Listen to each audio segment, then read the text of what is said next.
now, ma'am.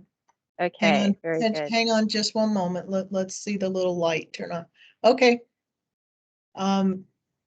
We are recording this meeting. If you do not wish to be recorded, turn off your camera and communicate via the chat. Very good. Thank you. Okay, welcome everyone. My name is Christina Rappa. I'm the AATCC Materials Interest Group Chair. Hopefully you guys can hear me okay. And I'm accompanied by Apurva Banerjee, and she is our at-large member.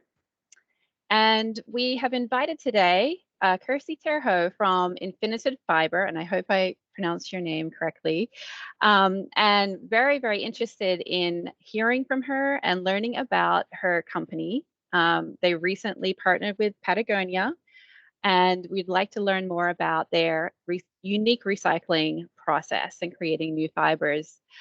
Before we get started on the presentation, just a couple of housekeeping rules. Thank you very much.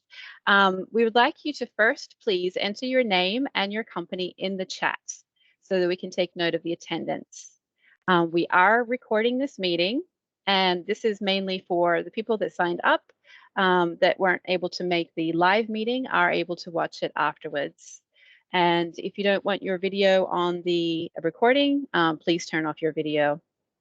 And we ask that you have any questions throughout the presentation, please put them in the chat, and Apurva and I will moderate the questions towards the end of the presentation. And that's about it for now. Next slide. Okay, I'm turning it over to Maria now from AATCC to give us an update. A brief word from our sponsor. We're having the AATCC Week of Celebration in November 15th through 19th. We're doing several things that week. We are having our fall committee meetings, which are going to be a hybrid, in-person and online. So however you attend, we urge you to attend. That is free for anyone who wishes to attend the meetings. And then we will have our Textile Discovery Summit, which is the rebranded version of our old international conference, but is going to be totally different. If you've attended international conference in the past, the Discovery Summit is going to surprise you and hopefully delight you as well. And that is going to be towards the middle of the week. Fiscal year mostly. And then all through the week, we will be celebrating AATCC's 100th anniversary. So just wanted to discuss. And that's it. And can we ask folks to please mute? You know, where we think. I will mute you if you have not muted yourself. Thank you. That's it. Thank you. All right. Great. So without further ado, I'm going to turn it over to Kirsty. And thank you very much for presenting today. Without further ado, go ahead. Thank you so much for inviting me. I'm going to share my screen and start the presentation. Just a moment, please. Can you see it? Yes, we can see it. Thank you. Good, good. So hello, everyone. My name is Kirsty Terho, and I'm a Key Account Director at Infinited Fiber Company.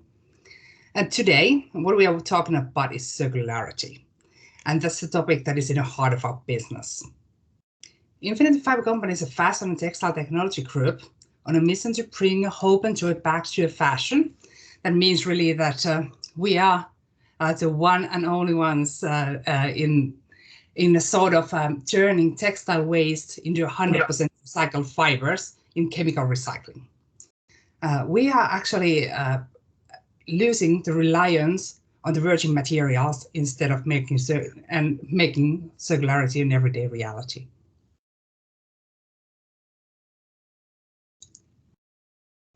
I want to start by looking at the context. A few years ago, trend forecaster Lee Edelkoort, a famous forecaster, in a death of fashion, say that fashion has lost touch with what is going on in the world, and with that, what people want. Her interest in fashion was replaced by an interest in clothes. And she also saw a change in the role of people purchasing clothes, from one to the consumer to one to the creator who makes careful selections. Looking for the comments with the right kind of energy, for comments steeped into a deeper meaning, where comments are like friends, where comments are increasingly linked to our feeling and emotions. This shift is driven by the desire to look after the planet and its people and to find hope for the future. So, what are the planetary concerns we all have? First of all, of course, it's a climate change. There's an IPCC recent analysis that will start to remind of the need of rapid action in all fronts. Landfills are overflowing with all kinds of things. Some of them simply wasted, others toxic, extremely hazardous. There's dying oceans, eutrophication caused by agricultural runoff, microplastic pollutions. I can go on and on. These are all issues that are directly impacted by the way textile fibers are produced and used and applied. This is not the kind of world we want to live in, any of us, I'm sure. We want to be able to breathe easy. We don't want to experience the damage of extreme weather conditions. We want a healthy planet where we can see corals and fish rather than plastic bags when we are snorkeling. These real concerns that an increasing number of people on this planet have are increasingly defining how we value the product and the services we want to buy and use. It's not about electric cars and heating homes with solar panels. It's also very much about designing our waste and about feeling comfortable in our own skins. This actually means wearing clothes and using textiles that doesn't cost the earth. And not costing the earth means textiles that are close to zero waste as possible. Materials that capture the value of what's already been created, rather than letting it go to waste as landfill are full, waste as a landfill are full for the incinerations. Like we don't want to burn that to gain energy. It means circularity is a major defining factor of value for clothes of the future. It also means transparency. Not all circular materials are created equal, and what we see as a critical going forward is that textiles are circular and that the textiles, circular, recycled, and regenerated textiles are created in a responsible, sustainable way. Regulations and legislations, those are on our side. They are already coming into force to support the circularity in textiles. For example, in EU, the rule for textile waste to be collected separately by 2025 is a great example of this. And when we move forward, what we hope to see is some kind of like a unified rating system that enables anyone to go shopping for clothes that are easily understood. Whether item stands in an overall scale of sustainability, for example, this would include clear information, like what you can read directly from the clothes on a recycling content, water use, prospect for the future recycling, and so on. We all use the energy ratings for things like washing machines and refrigerators at this moment already. So why couldn't that be in clothes also? It could be a similar system, but much better informed choices for people to make. If we think about, for example, when we go to buy kind of like some kind of machinery today, like let's say a blender, you see that there is a kind of like a ABCD rating in there, and you know that I want AAA or A at least. It should be the same in textiles also.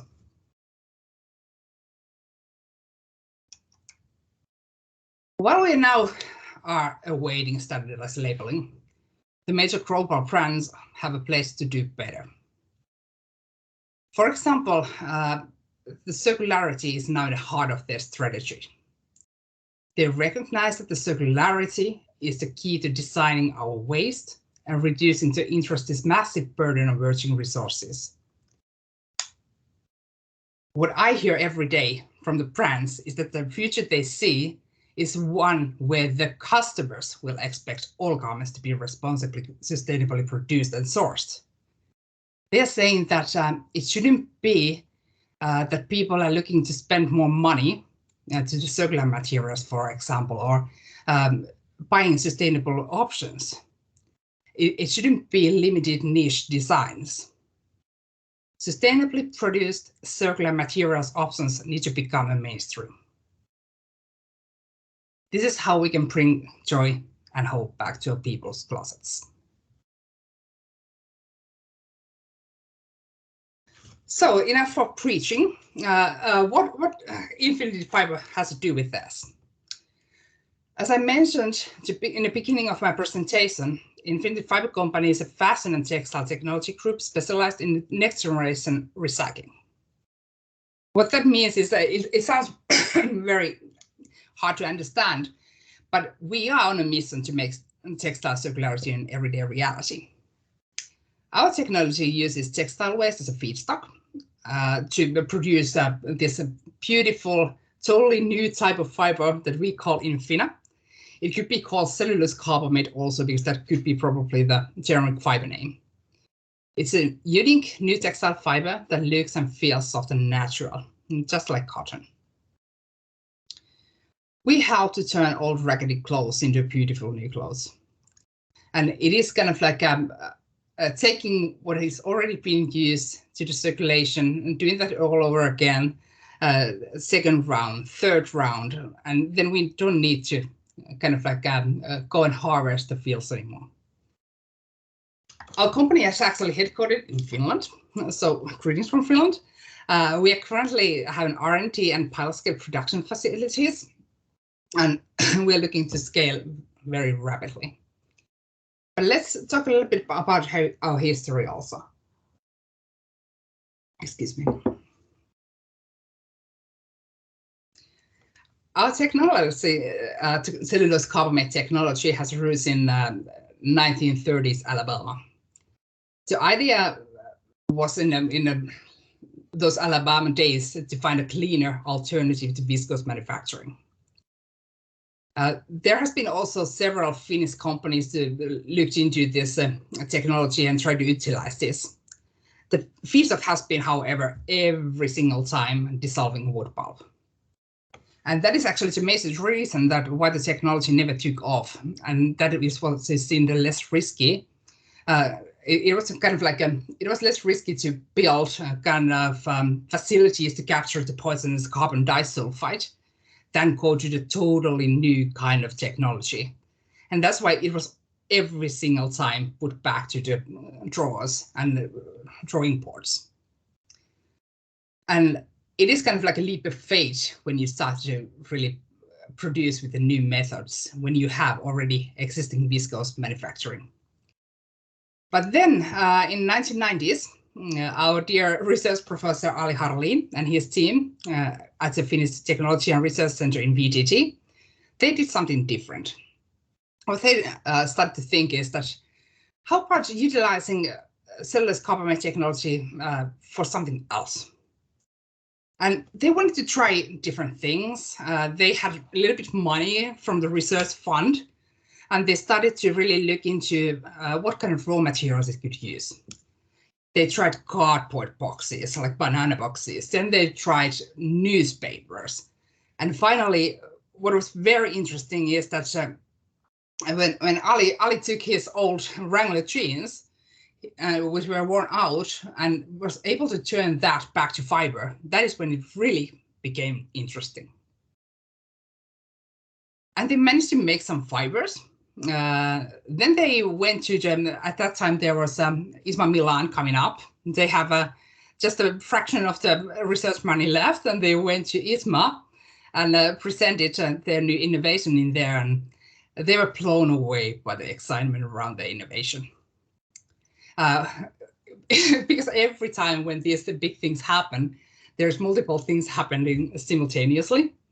At the same time, our CEO, Petri Alava, was looking for new challenges. He'd been developing the circular economy initiatives before the topic was widely understood.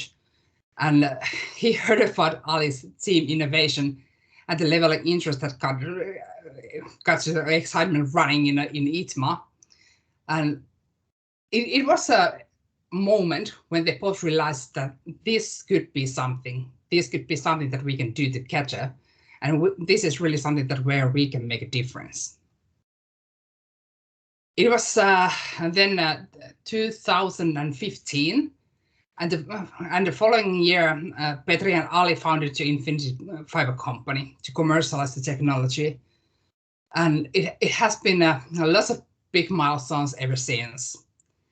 I actually joined the company in 2017.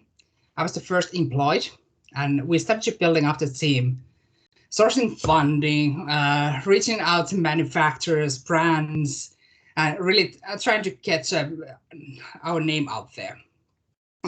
We were actually very happy that there was a late viscose mill in Finland. I used to work in there, and I started to calling my old colleagues from that company, and there was a lot of great team members that we gained from that facility, and we were able to get a very nice core team to really make the commercial viable fiber from the technology that was still like a baby. The next year was a year when H&M's group, Weekday brand, and Game of Thrones actor Maisie Williams co-designed the first denim outfit. That was the first 100% out of textile waste reborn denim outfit. And that came a little bit of, let's say, action around us, and there was a lot of calls after that. I think that it was mainly because that was something that nobody else could have done before.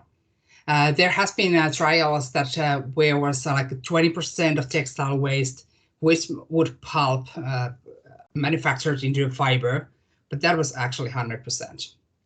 And because it was denim, that was probably something that made it very interesting, because at the same time, denim is the material that you most see when you think about cotton.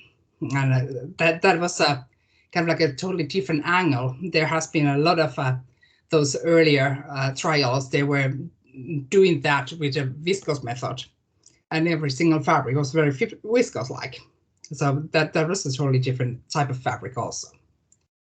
And that was also a significant proof of commercial quality in our Infina fiber. Then our pilot operations grew in 2020. We opened a plant in Valkeakoski, it was like 150 kilometers north from our first factory.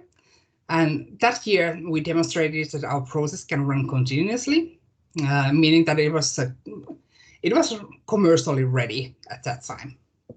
This year we also kind of like extended our collaboration with Weekday. And what they did, they designed the first limited edition jeans made with Infina for sale. And there was some very limited edition, but it sold out in 24 hours. And of course, we have been working closely with several other brands too. And if you keep your eyes peeled for the next months, you might be able to buy some clothes made out of Infina already later this year. But be prepared. We are expecting these to sell out very quickly. But let's then think about what is our technology all about and why the brands are excited about it. This is actually what our dear friend Jonathan Shang, which is a long-time Levi's SVP, said about our technology. it isn't really describing a technology as a magical Willy-Wonka machine. You throw anything in there and you get a t-shirt. And that is probably kind of like in a nutshell, what is exciting about this. Then let's go to here. To give you a better idea of what he's talking about, this is an illustration, what very quickly overviews how the technology works. So what we start with is a cellular-rich raw material that goes into our system. So it could be textile waste, it could be cardboard waste, it could be agricultural waste, it could be traditional pulp, of course. But we have been concentrating mainly on the textile side because there has been the biggest interest. What we do first, we do a cleaning and pre-processing. So that is the moment where we capture the cellulose. So for example, textiles that gets in, they are very cellulose heavy. They're mainly cotton, and we start to extract that with acid and alkaline cookings, and that is what we call the pretreatment. Next, what happens is the carbamation. That is a kind of like where is all the magic, and that is the biggest difference between the other manufacturing technologies, because we use urea to activate the cellulose in a carbamation. What that causes is this brown powder that you see in the image. Then you go to the dissolving and wet spinning part, where we kind of like take that brown powder, we turn that into liquid, and then we extrude that through very thin nozzles into acid bath, creating the fibers. Because when the alkaline liquid touches the acid bath, we start to crystallize the cellulose out and create a continuous filament of fibers. And that is then cut to the stable length. It's washed, it's finished, it's dried, baled, and then it's ready to be delivered to the manufacturers of yarns, garments. And then it goes back, because it is circular. Then you can throw it back to the waste bin. It can come back through collection and sorting, and then it comes to the first bit again. To really deep dive in this, I sent you here is a video of our process, and this is nicely explaining what we do. I hope this works. Let's see.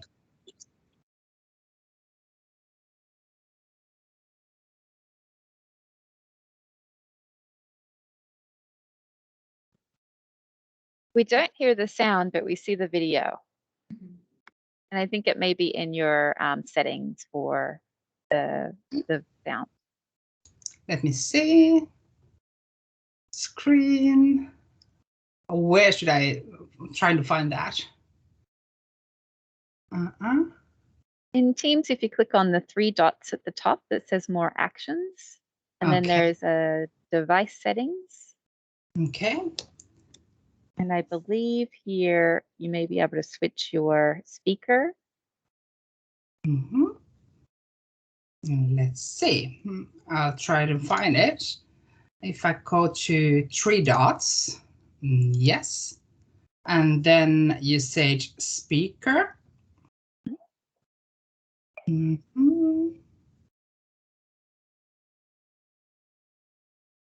Sorry, not finding it.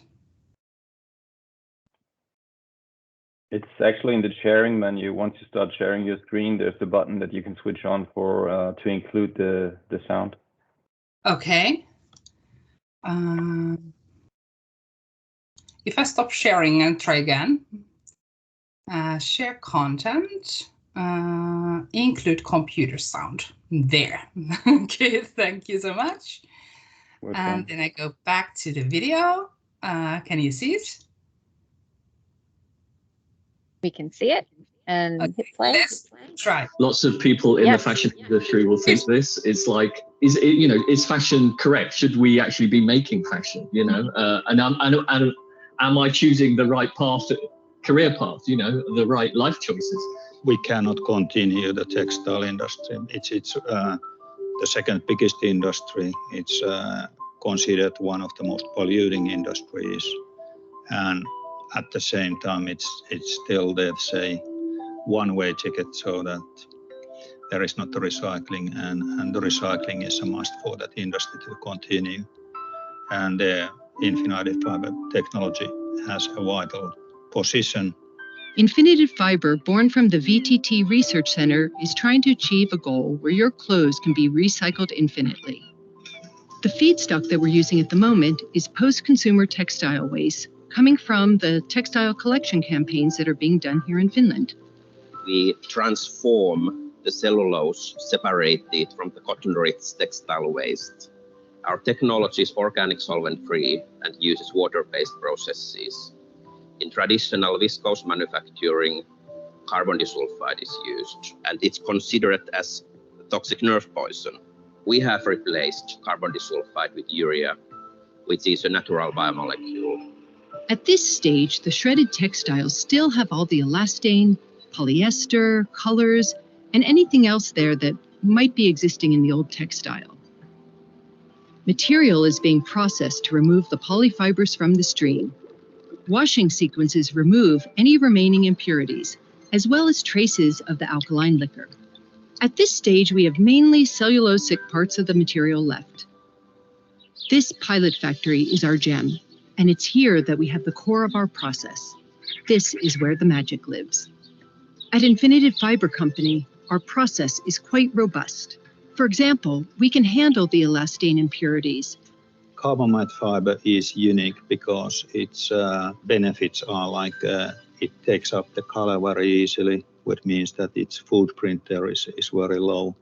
The other thing is that it's also user-friendly, which is an other surplus. And of course, it's a vital part of the future of textile industry because we have to go for recyclings. In the wet spinning process, we regenerate fibers from the cellulose liquid. This part of the process is well known from the viscose industry, and that's why our technology can be easily retrofitted to existing viscose mills. In this liquid, your old jeans and t-shirts have forgotten their history, and they're ready to be reborn. So let's do some magic. As the cellulose liquid touches the acid, neutralization happens, and the cellulose crystallizes into new fibers. So from every tiny hole comes a new fiber. We produce yarn with 50% of organic cotton, and after we produce 100% with infinited fiber. So analyzing the properties of the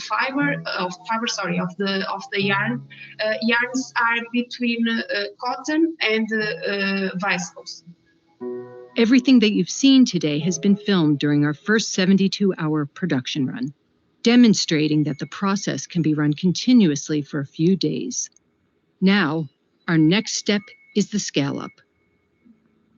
It's important to remember products are made of two things. One half of that is intrinsic value, so the actual cost of the goods, so the cost of the actual cotton, how many grams or ounces of cotton you're using in that garment, how long it takes to make that garment, where you make it, that's the intrinsic cost.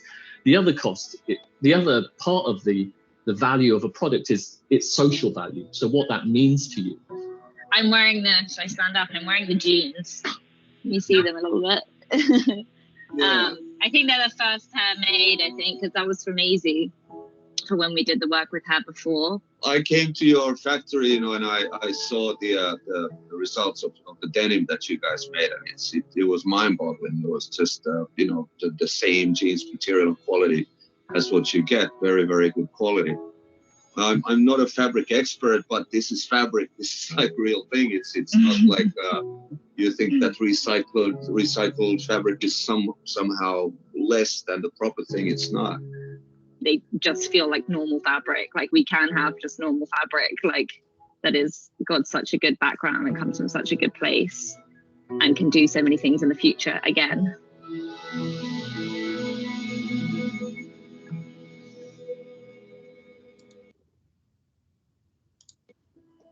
Lots of. Yeah, that was filmed during our open house that we had. It was already almost 2 years ago, and time flies when you have fun. But then let's talk about Infina itself. Infina is the trademark name for our fiber. What it could be called in the future, for example, cellulose carbamide, because that is what it actually is. I'm trying to find here, presenter mode, so I have my notes. So what is great about our circular fiber Infina is that it can be created 100% from existing textile fibers. So we can use textile waste as a sole feedstock, and it is in fact currently what we're doing in our pilot facilities. We are not using any pulp, for example, to produce the Infina fibers today. Infina, it looks and feels very natural. It's a soft and very lovely on the skin. I'm actually wearing today 100% Infina dress. It's so. I will show you some applications next, but I want to mention that already here that it really is a true circular alternative to conventional materials that rely on virgin resources like cotton, conventional viscose, or even polyester. Infina is made of cellulose, and it's a building block of all the plants. It's fully biodegradable, and of course, it doesn't release any microplastics.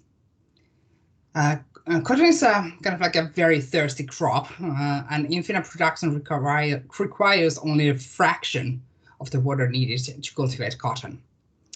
It also takes reactive colors very aggressively, meaning that less dyes and less processing is needed to get brilliant colors. However, we still have a lot to look into the color side of things. As you know, there's such a huge range of coloring techniques, fabric finishes, even fabrics, that this is something that we are continuing to look as we move forward. It is like every single trial is totally different.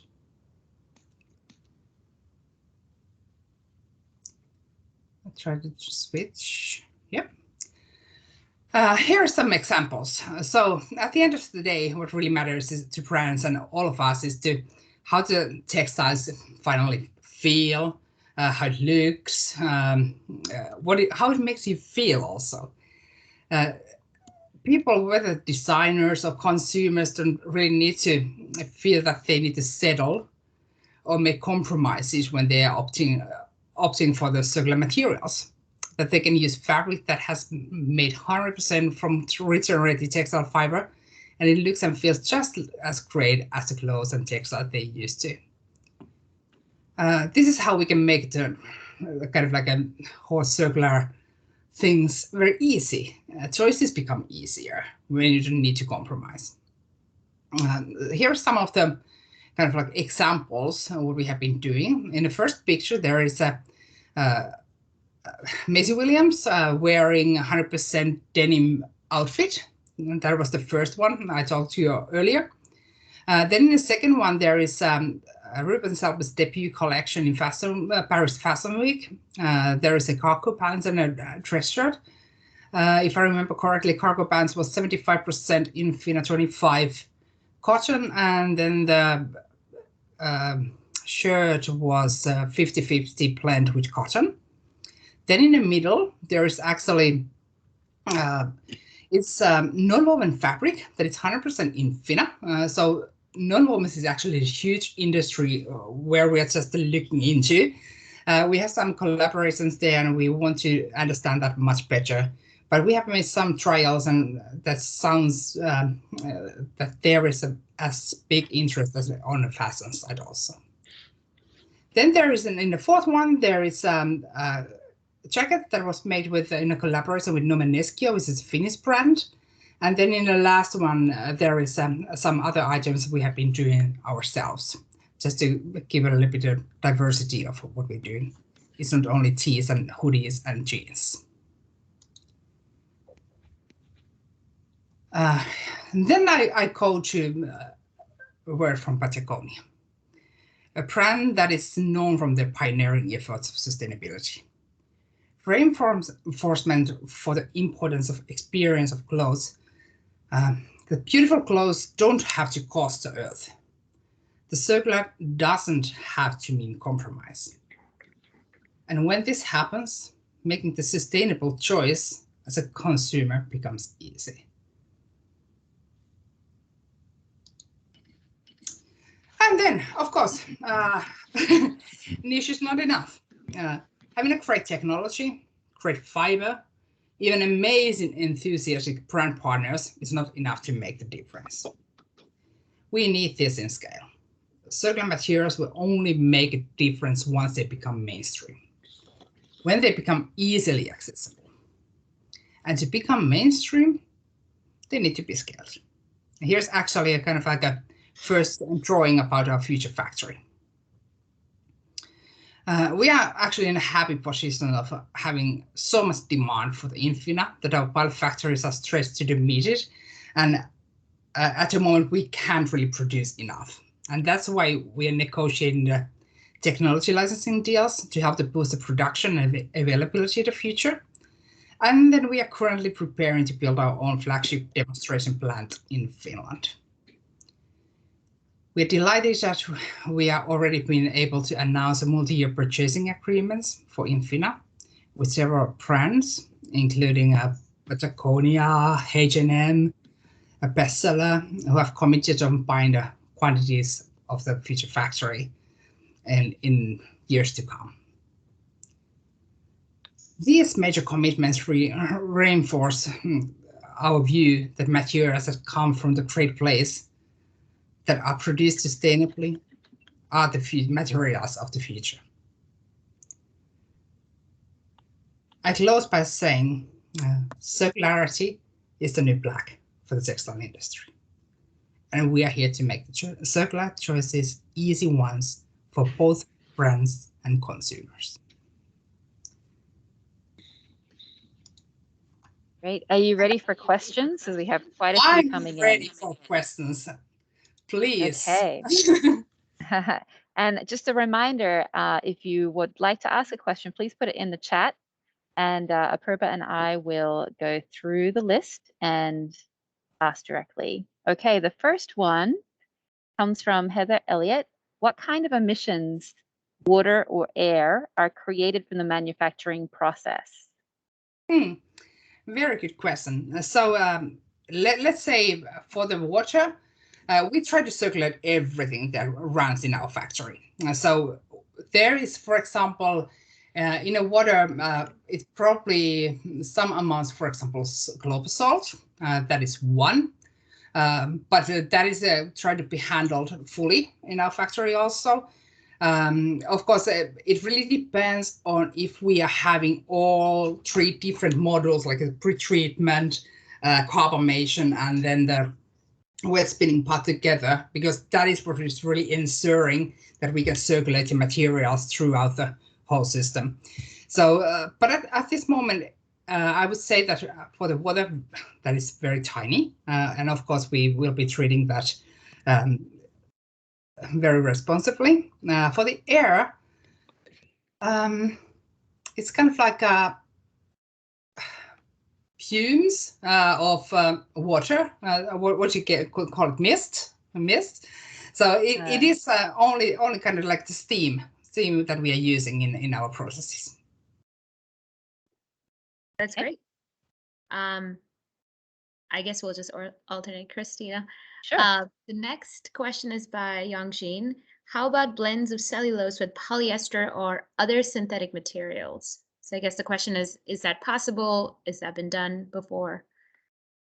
Yeah, so we have been blending our material with polyester also, so that is doable.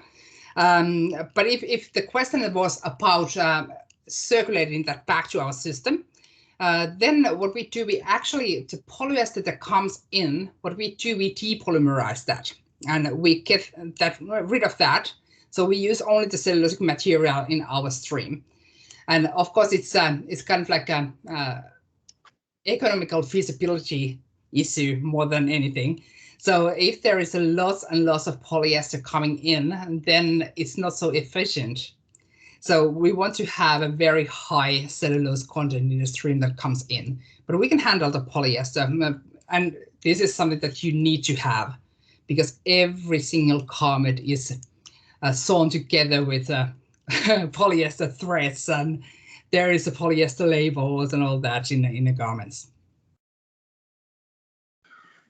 The next question from Elizabeth. Can enzymes be used in the manufacturing of the fibers rather than chemicals?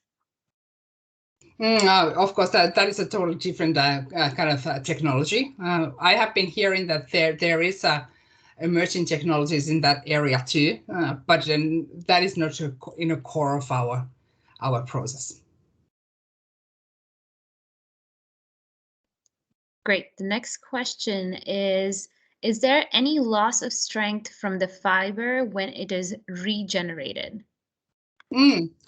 Very good question. It really depends on what was the source. If the source was viscose, no. If the source was cotton, probably some, because we are manufacturing man-made cellulosic fiber, and that has a little bit different kind of like strength qualities than the other ones.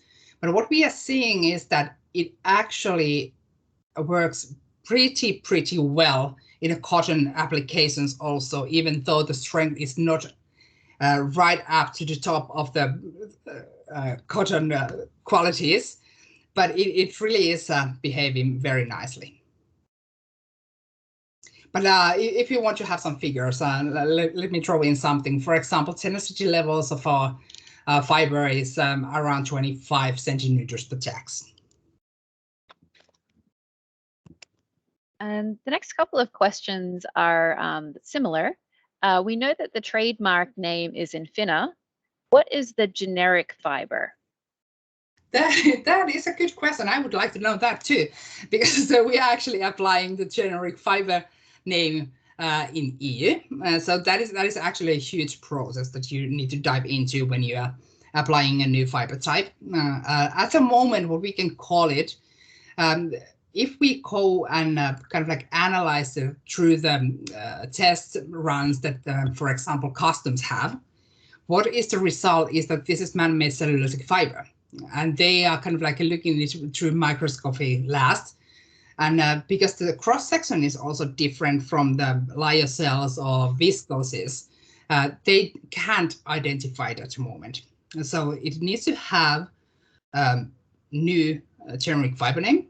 But also at the moment what we can call it viscose, we can call it rayon, as long as we don't have the other name. Great, that's good to know.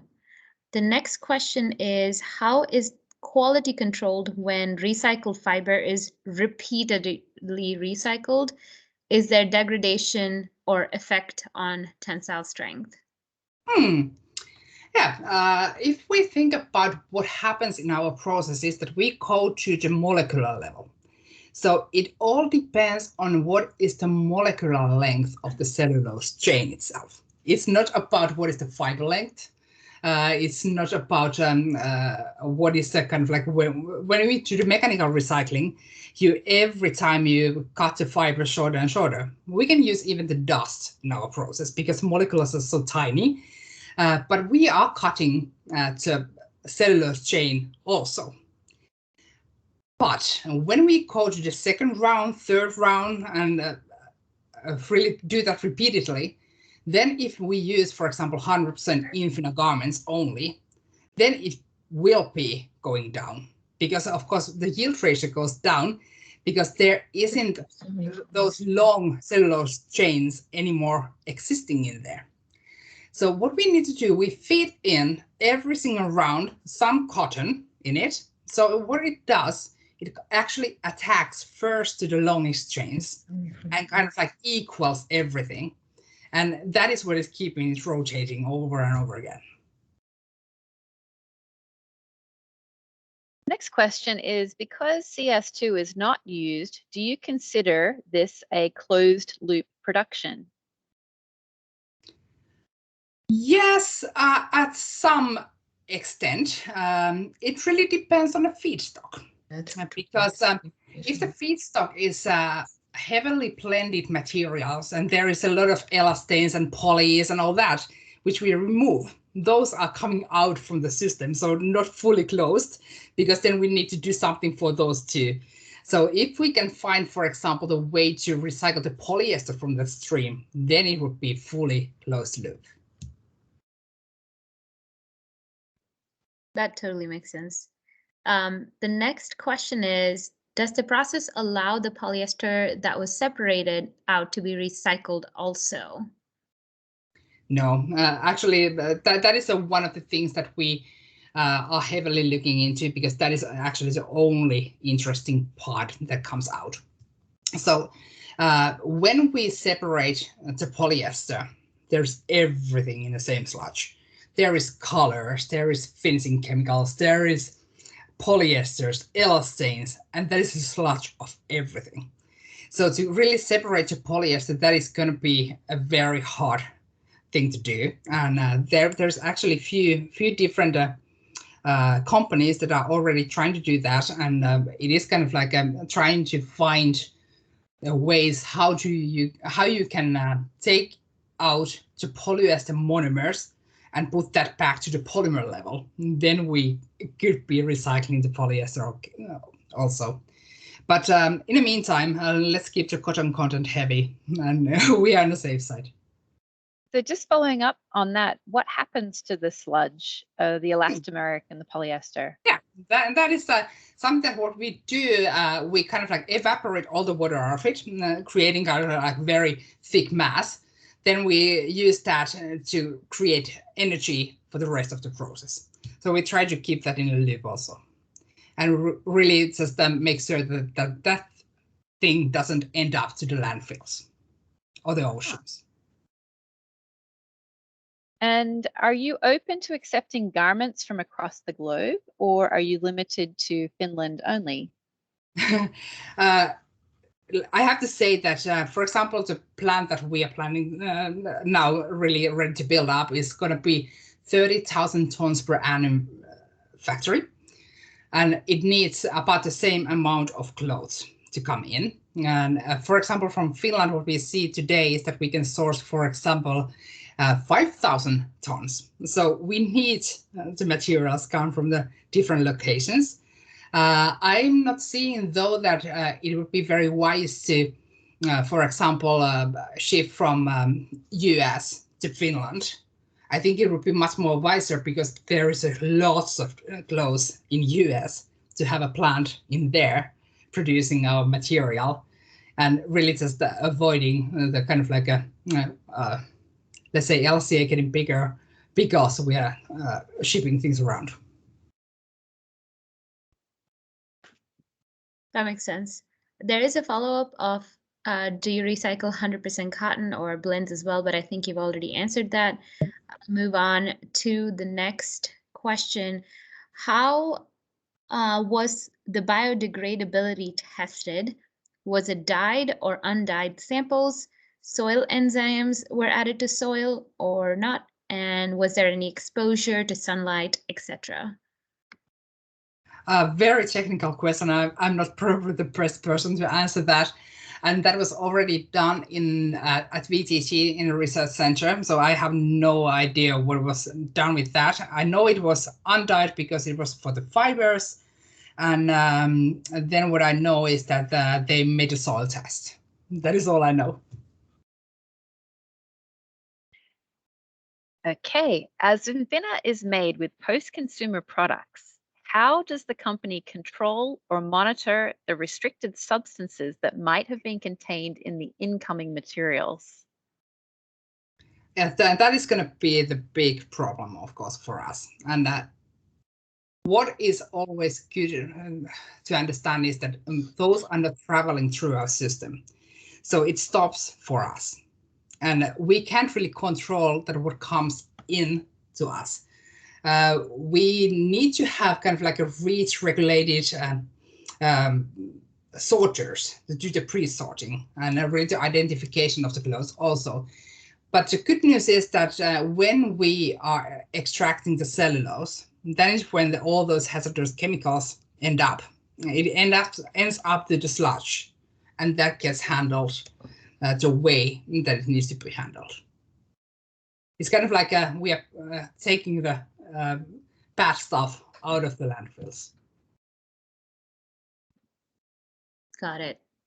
I think Janet and Preeti have a similar tone of their next question.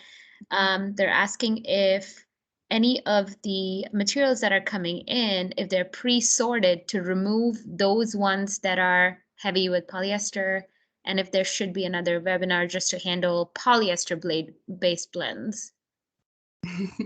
I'm not sure about the polyester, but about the blends.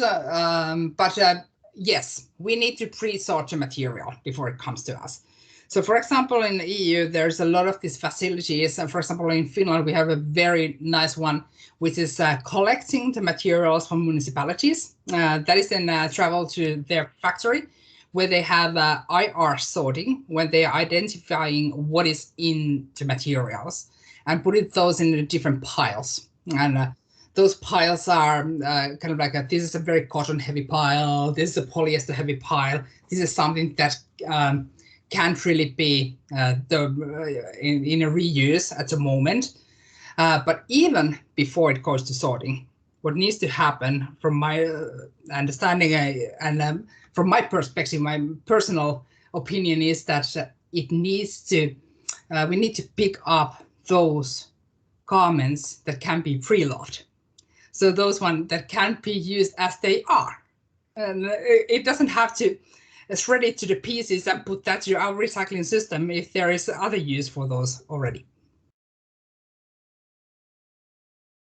And I think Jonathan's question was answered. He was asking about the challenges to separate the cellulose fibers from the other fibers. I think you've talked about that. And also Heather was very surprised that you incinerate the polyester to create the energy for your system. The next question, are chemicals used to dissolve the pulp recycled back into the process to extrude more fiber so it can be the closed loop process? Yeah, so I think that at the moment it is really, we get few side products out of there. So the side products are something that you can use, for example, in farming. You can use those in dyeing, for example, those glaubersols. And there's a lot of things that you can do if there's something coming out. But we want to keep that in minimal. For example, if we are activating materials with urea, and that is then used, and what we get there is that we break urea into two.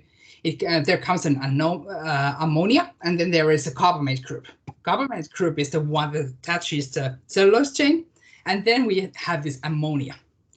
What we can do, we can take that ammonia out of the system, put that into the water, and then we can go and use that ammonia water in some other parts of our process, or then we can sell that out.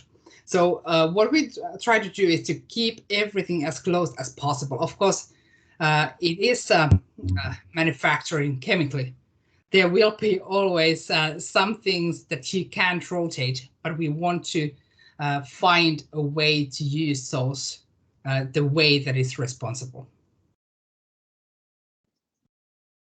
That's interesting.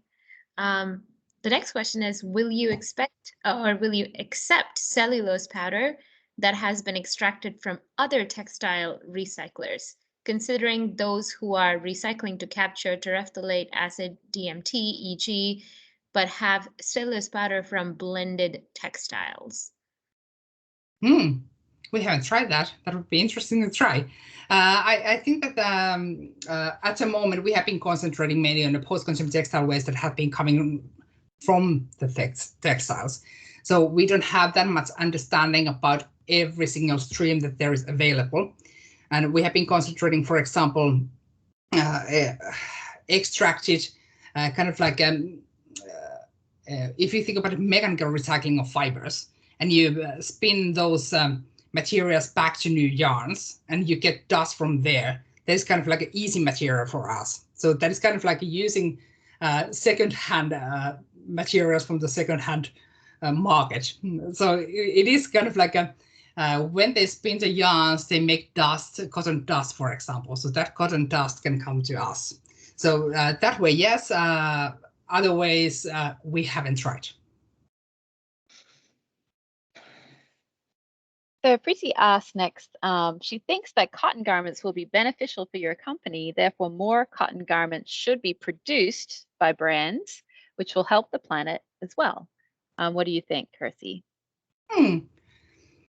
I would say that we are probably never in a place when there isn't any cotton garments, because it has a certain things that makes it special. We need cotton, but at the same time, we only have so and so much of land. So the population is growing very rapidly, and there will be a huge gap between the kind of like growing population and how much we can grow cotton, because at the same time we need to feed our people. So I'd rather use that to feed the people than grow cotton. So I think that those are complementary together. So let's keep the cotton farming at the level it is at the moment, and then make more food, and then use alternative methods of using different types of recycling technologies. The last question's from Christina. Oh, there's another question, but Christina's question is, are you partnering with mills now in EU or Asia or the US to produce textiles using Infina, or mostly with brands? We are actually mainly working with brands. It has been a kind of like conscious choice because they can create a huge pull to the market. At the same time, of course, we are using their supply chain to make the actual garments. Those are made in Asia, in EU, and also in US. So there's a lot of different places where we are manufacturing, but it's all through the brands. Brands are kind of like selecting their own partners who they want to use in their own supply chain.